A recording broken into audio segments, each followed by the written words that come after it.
les tengo el teorema de Pitágoras. Si nosotros tenemos un triángulo rectángulo como este, tenemos un lado A y un lado B, los cuales llamamos catetos, el cateto A y el cateto B.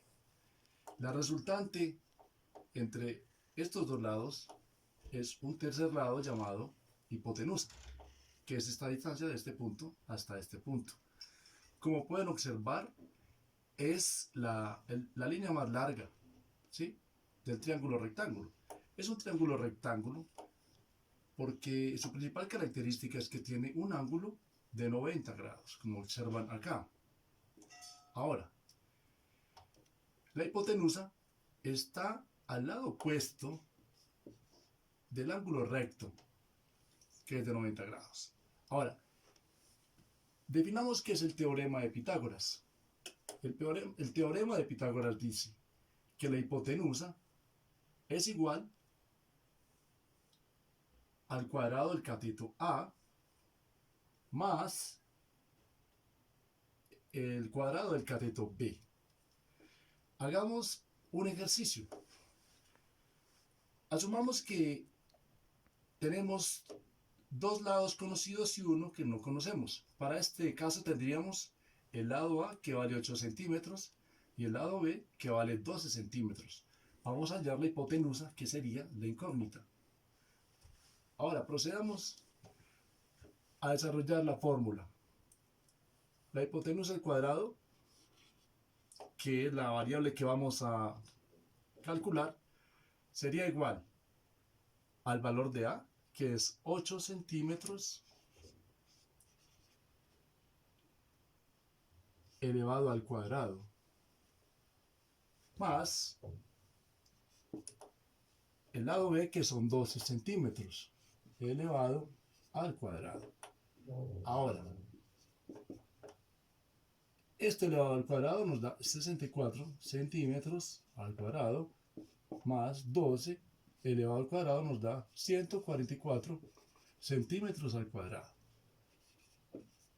¿A qué es igual estas dos sumas? Recuerde que, como les recordaba en álgebra, son términos semejantes, tienen unidades, la parte literal iguales, que es centímetro cuadrado. Simplemente sumamos y nos da 208 centímetros cuadrados. Ahora, ¿qué hacemos para hacer el cálculo de esta variable?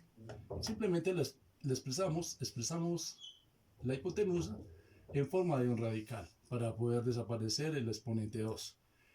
Entonces, la raíz cuadrada de 208 centímetros es igual a 14,42 centímetros.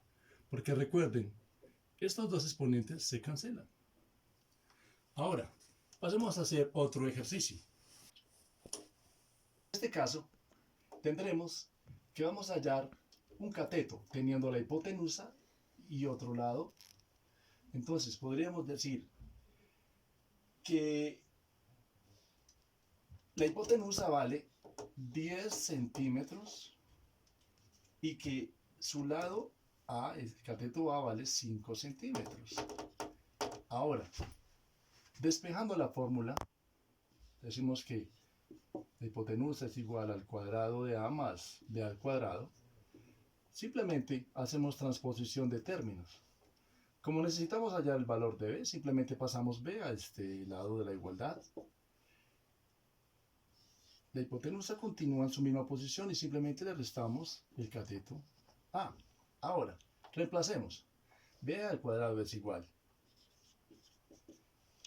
La hipotenusa son 10 centímetros cuadrados, 10 centímetros elevados al cuadrado, menos el cateto A, que son 5 centímetros elevado al cuadrado. Ahora, ¿qué es igual a esto? Serían 10 centímetros, serían 100 centímetros al cuadrado, menos 5 centímetros, perdón, menos 25 centímetros al cuadrado. ¿Y a qué es igual esto? Sería igual.